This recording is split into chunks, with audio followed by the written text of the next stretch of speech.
Got it.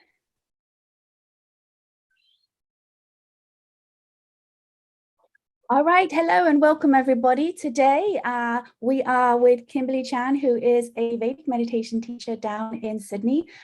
This live stream is talking about why meditate, why even do it. As you can see, hello and welcome everybody. Today we are two lovely ladies. Give me one moment. I seem to have something playing in the background. I just need to stop that 1 second.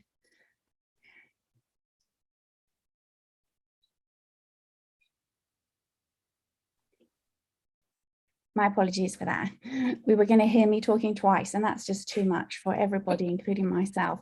We are talking today about why even bother to meditate. So Kimberly was an attorney when she came to this meditation practice. We're going to find out today in this chat why someone who is a working professional would even need to learn meditation, what differences there were in this practice, what prompted her to become a meditation teacher. And then I'm going to stay on and we're going to do a little bit of a meditation. If you have questions, put them down in the comments and we'll get to you. So Kimberly, thank you so much for joining us. Thank you. Thanks for having me.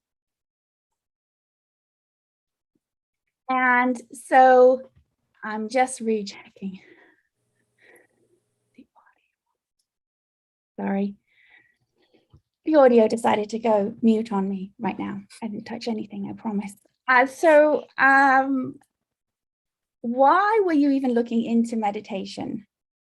Yeah, so that's a great question. So I was a practicing lawyer for, more than a decade. So I worked in corporate law, had quite a demanding job, pretty long hours.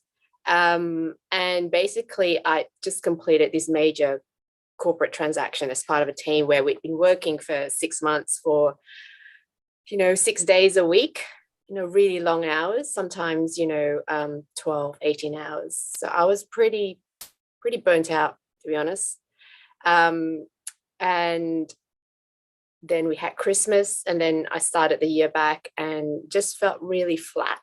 Like I was physically well, but I felt really flat. So I went to see my doctor, and we had a bit of a chat, and she did all the tests.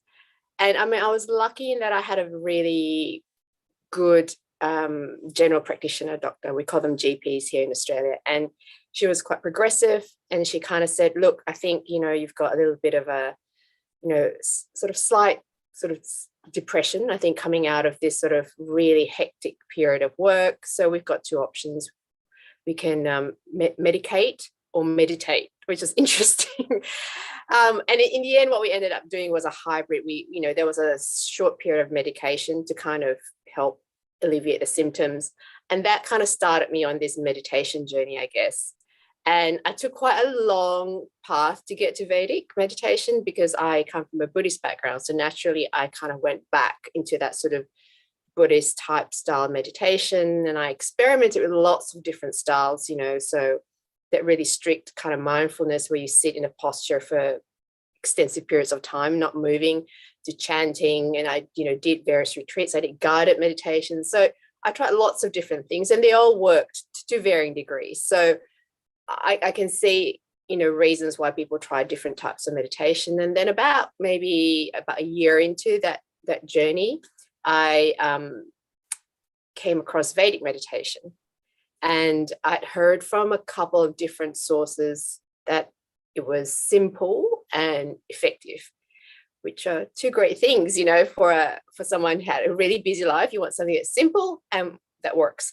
So I signed up for a course, and I learned over 4 sessions. And I remember the first time I was given the mantra, and the first meditation I had with it was profoundly different from any other meditation I had before.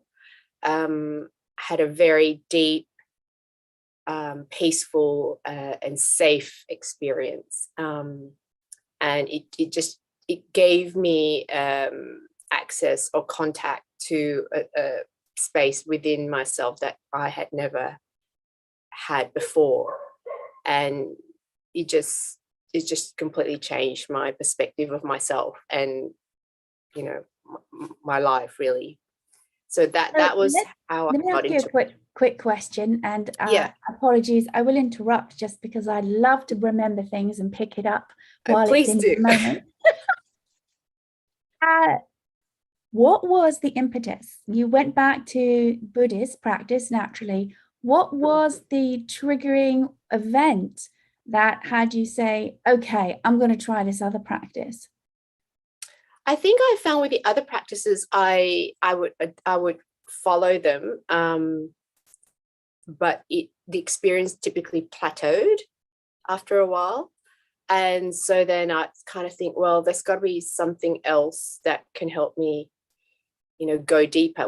I mean, I can articulate it now. I think at the time I probably couldn't quite articulate it that way, but that was really what I was seeking. I think that's my experience of the different techniques. I felt that it just kind of got me to a point, but then I'd stay there for a bit. So, and that's why I kept experimenting with different techniques, and then I'd hear from different people what they were doing. And I think it's quite a common thing, a common journey. I teach students who have dabbled in different types of meditation before they get to Vedic. So, and then I also teach some people who've not done any meditation and come straight to Vedic. So everyone's got a slightly different journey, but I think it's quite common these days to kind of dabble in different types of meditation, particularly given how freely available things like, guided meditation apps are. So, Right. And so you found that those who have, for lack of better term, bottomed out on doing something maybe on YouTube or listening to a guided sound or pure sound, that similarly your students find something deeper that's connected when they learn this particular practice? Yeah, I think they find it, there's a few different key messages that come through in the short space of time that I've been teaching. One, I think, is that it is a really independent practice, is that you don't need an app, you don't need any tools. It's just you with your mantra, and pretty much you can fit it in your day wherever you are. So it's kind of that simplicity that's very appealing, particularly for people who have quite full demanding days. Just finding a spot that you can sit down quietly and close your eyes for 20 minutes is simple and usually can be achieved at least once, if not twice a day. And also I think the teaching, the sequence that we teach the course in as well, I think really helps ease them into the practice and gives them the support and the understanding and the knowledge, and also that sense that there's this huge tradition behind this practice, and there's a lineage. It's not something kind of new, and that wherever they go in the world they can find a Vedic meditation teacher that they can follow up with or go to group med with, that sort of thing. So are there any negative hurdles that you had to overcome before learning?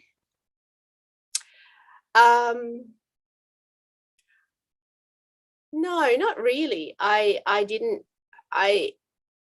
really have any negative. I think it was more just thinking maybe this is another technique, but because I had heard from a couple of different people how simple it was and how effective it's been for them, and these were people I obviously respected and liked and admired, so their opinions counted. So no, I didn't really. Yes, and we have now available on Amazon Kindle. You don't have to have the device, by the way. No one uses that anymore. A downloadable ebook called Vedic Meditation Stories. It's no cost if you have unlimited Prime, I think. And even if it is, it's just a few cents, as it were, a few dollars and a few cents. And it's the only current publication with true stories from people who learned this practice, who normally would not come to meditation. And it ranges from a 6-year-old to someone elderly, people who were incarcerated, to individuals from abuse. There's a whole range of stories, and they're not edited on purpose, not because I'm lazy, but because I wanted their heart and their voice to come out on the paper. And so it's a very easy read, and that's a great sense of referral for anyone. I always recommend it, and a few cents on each one goes towards the nonprofit. It's not big number one, big seller, big money maker, but it's there for service for globally. Like someone could reach out to you in the middle of, I don't know, let's just say Tasmania, and no one was there. You could give them the book connection and they'd hear stories. And that's so powerful. Like you said, that personal referral, because it's an investment over a few days to learn the practice, but then you have the follow-up with it. Now, your doctor told you to meditate because you were stressed. When you learned the meditation practice and you next went back to the doctor, were there any markable changes? Yeah, it's interesting actually, because because this is one of the questions that students always ask, like, when will I notice changes? What changes will I notice? For me, and I didn't actually notice the changes myself, because I guess I don't experience me. So the first time I kind of got a sense of any changes was just through, and they were just kind of smallish comments from family members, from friends, and, in particular colleagues who would say, something's changed, you're doing something different. You seemed happier, you seemed lighter, or, from my family, for example, my mum, for example, she'd be like, she'd say, oh, you're just a bit easier to deal with, so I think I hadn't realized how uptight and cranky and stressed I was, and that I was bringing that to every interaction I had in my life with everyone. And I think, that's true of a lot of us, because it's so incremental, in terms of the tension and the tightness and the stress and the armor that we put up sometimes, the hardness or the cynicism that we sometimes end up adopting over a long period of time. You don't really notice that because it doesn't just happen overnight. It's just very incremental. And so in the same way, I think the practice just kind of opened me up, softened me considerably, but also made me a lot lighter, because that daily release of the stress and all those blocks of stuff that was just stuck inside. And so that was actually the first sort of markers, I guess, of the change. It was the stuff people were telling me back. And then, and from a medical point of view, I guess the most significant indicator would be that I was only on the medication for a relatively short period of time, and I came off it within about 6 months, and I've not been back on it, but I've kept up my practice, and I do really feel that the practice has been, for me, the foundation block and the start of the general well-being, and a very different sort of state of well-being compared to the well-being that I defined for myself before. So I guess for me, those are the markers. And typically I find with my students, they have very similar markers as well. It's usually a comment here and there by their spouse or one of their children, kind of just saying, oh, you just seem happier. I think that's probably the best compliment, isn't it? Oh, absolutely. And for those of you who don't know, children in this technique get to learn a practice themselves, which is not sitting down, concentrating and closing their eyes. A little reminder, it's a letting go technique. Yes, I know we've all heard let it go. And the only time we should really say no to let it go is when we have to hear that wretched song. I'm joking. Not really. Anyone who has had young children around that age. And so they get a way to unwind and process their thoughts and emotions, which is very important as children, not always able to articulate, don't yet have the skills to articulate, maybe fearful of parents rejecting or not liking what they're going to say. But this can be started at a young age, whenever the children are charmed, and they just have to do something creative for the teacher in exchange of learning. And how many years now have you been consistently teaching the practice? So I started teaching at the end of 2015. So yeah, about 5-6 years, which, I describe myself as the accidental meditation teacher. I never set out to be a meditation teacher. But what kind of happened was, a number of my colleagues would ask me, so, where did you learn this technique? And I'd send them to my teacher at the time.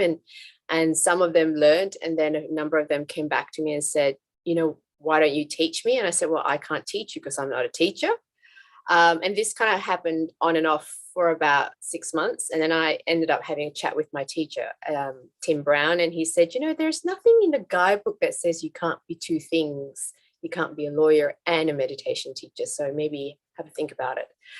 And he's right. And of course, there is nothing that says you only have to, choose one career path or profession. So that kind of led me to train as a teacher. And then I figured I would teach maybe a handful of people, some of my family members, some of my friends. And that's how I started, quite small. And then, and I've just kept going, because as long as people keep asking me to teach, I will teach. But I suppose the day they stop coming, then I'll stop teaching. So it's very organic. There's no grand plan. And I like it that way. And I think I feel like, that's part of the service I give, back to the community now. And as long as people, want it and ask for it, I'm happy to do it. The meditation training is a little bit more extensive than some other practices. People might think a 6-week course or a couple of weekends. No, I accumulated it to 6,500 plus hours before you become a teacher, the prerequisites and so that's quite a lot of time to be doing it. And it is a technique that's for people that live in the world and work in the world. It's not a technique where one gives up a period of one's life to dedicate to a enlightened being and following them. This is specifically designed for people who deal with the stress in the world and feel that their calling isn't to give everything up and become a monastic.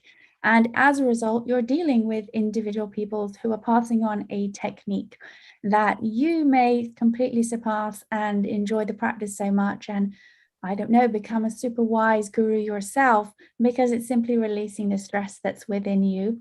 There's absolutely no hierarchy of someone's better than someone else. It's simply more experience of that and everyone becoming who they truly are. What were your biggest concerns? Did you ever think you were going to have to change your diet and give up everything if you were to be more awakened or spiritually enlightened?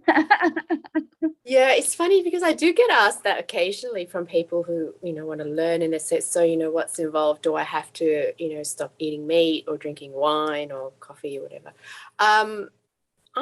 I think the monastic part of it is quite interesting, because I remember when I first told one of my colleagues that I was spending the next few days learning Vedic meditation, and she asked me where I was going, and I told her, where I was going was just, Paddington, which is a suburb, within the inner city. And she said, don't you have to go to some kind of retreat, like secluded somewhere, to go learn meditation? And I'm like, no, you don't actually.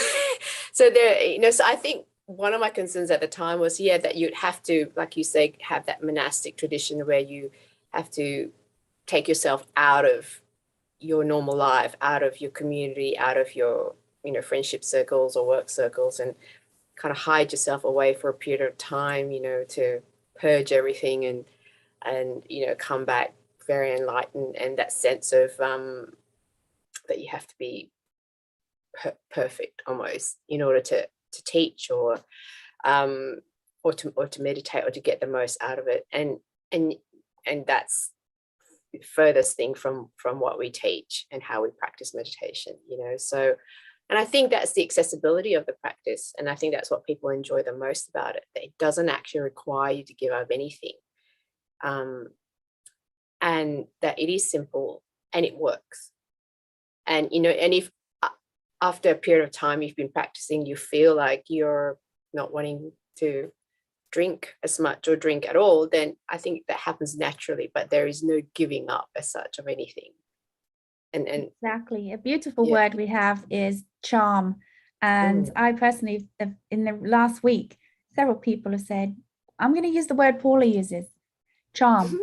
What I'm charmed to do, and not in a bratty, childish, not childlike, childish manner, but that's really listening to one's own inner voice and intuition. And we're sold so much in movies and television that bolt of lightning will come, or this person will be the one, or there is the one soulmate, and well, there's lots of them. And so we sort of have to really get down to understanding that everyone's intuition comes in different ways. But if we are stressed, if we have our nervous system that's under duress, we're not going to be able to hear it. Yep. Yep. How would you say the meditation has infused your work and your legal practices? Yeah, so it's interesting. So like I said at the start of our chat, I used to be a corporate lawyer, and I guess to some extent I still am, but the way I work now is vastly different. So I only work with charities or not-for-profit organizations now. So I don't have, I'm not employed by a particular company or law firm. I have a number of charities and not-for-profits that I work with on an ongoing basis, because obviously they need legal advice too. And I think a lot of the time for those organizations, legal advice can be, expensive to afford or hard to access. And so there is this gap there. So that's what I work with them now, just on a, special projects basis. I set things up for them. I go in for, 4 or 6 weeks on a contract basis, and I work with them on uplifting governance and whatever they need. So it's it's really aligned with the teaching. So, and I feel very lucky to be able to do that, because I think sometimes people feel when they become a meditation teacher, they often end up letting go of whatever they were doing beforehand, because it's not quite compatible or aligned anymore. And so I feel really lucky that I've been able to kind of shift that and still, be of service from a legal point of view, but also as a meditation teacher. And I think those two things work really well together. And I would imagine I would imagine with your experience from releasing stress on a regular basis and entering that world, which, as the founder of Aware Meditation Inc. and dealing with paperwork and lots of charity individuals, although extremely passionate about the cause, there's a lot of stress. And part of one of our, I guess, part of our mission is that we do things that bring about bliss and joy. And so that while we're doing what we're doing, we're actually having a joyful experience, connecting with more people and being able to help others at the same time, because the consciousness wise of the collective is there will always be some suffering and struggling. But when we are there to help bring less suffering as a result of removing stress, so we listen to our inner tuition, we can all be going through hard times. This is life. No one's saying you're not going to experience heartache. No one's saying you're not going to experience medical challenges or grief. This is part of the human experience. But how we actually deal with that can be vastly different, such as it can be in the nonprofit world. It can be such a stress. I know people who do fundraisers and they are so stressed. We've done a few, and I like to use the phrase small but mighty, and guided right where it is and moving forward.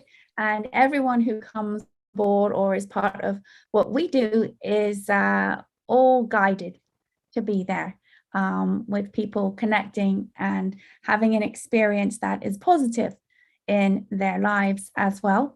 And before we meditate, those of you who don't know, we are going to be going down to Australia and New Zealand. We are looking for communities who are up for wanting to learn the meditation, and they are communities that normally people wouldn't be able to afford to learn the practice. They get to come in, and teachers or point people, hint, hint, who might be able to help it grow further, so we can expand the idea and vision and help support the teachers. And if you're watching this and you are a Vedic meditation practitioner, or even not, and you want to be part of that, then just contact us, info@Aware Meditation. It's all down in the description, because the more the merrier, anyone who is charmed for that.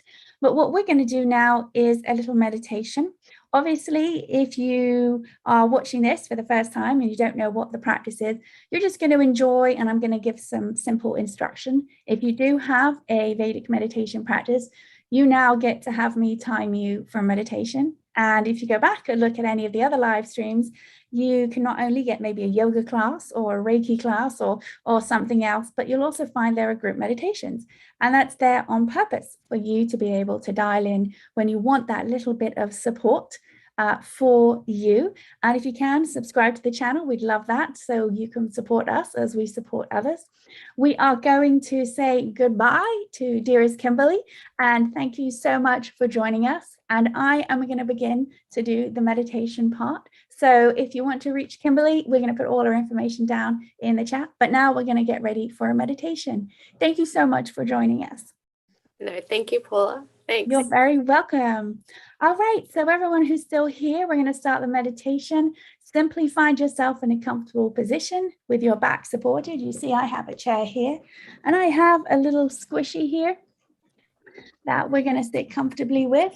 And if you don't do our practice of meditation, what I'm going to do is give you some simple instructions. If you do, I'm going to set my mind on the clock right now, and we'll get started. The most important part is to be relaxed. It's not a concentration technique. And we're going to simply allow the mind to go wherever it wants to go.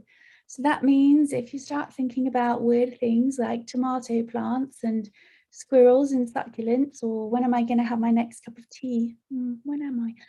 That's all part of what happens when we close our eyes, and we're going to surrender to it and allow it to happen. And allow your thoughts to wander, your body to feel heavy and relaxed. And I'm going to take care of the time. So we're going to start that right now, and I will let you know when our 20 minutes is up.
And keeping your eyes closed. Those of you who do our practice, you know what to let go of. Those of you who are joining us, we're just going to take a couple of minutes. Maybe roll the shoulders back. Ooh, stretch out. Ooh. But keep your eyes closed. And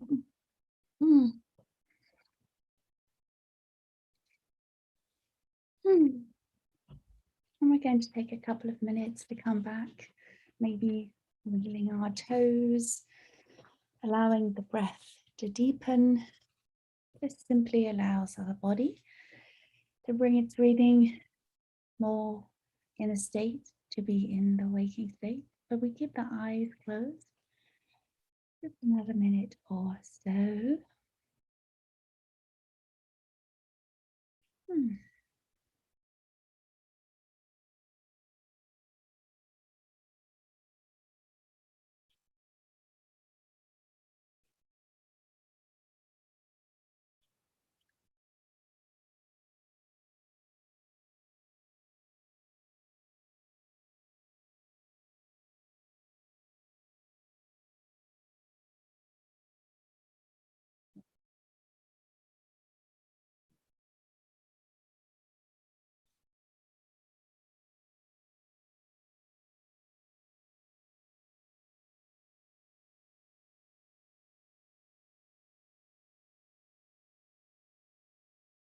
And when you're ready, slowly open your eyes. And we do this slowly, just simply because we don't want there to be any jarring.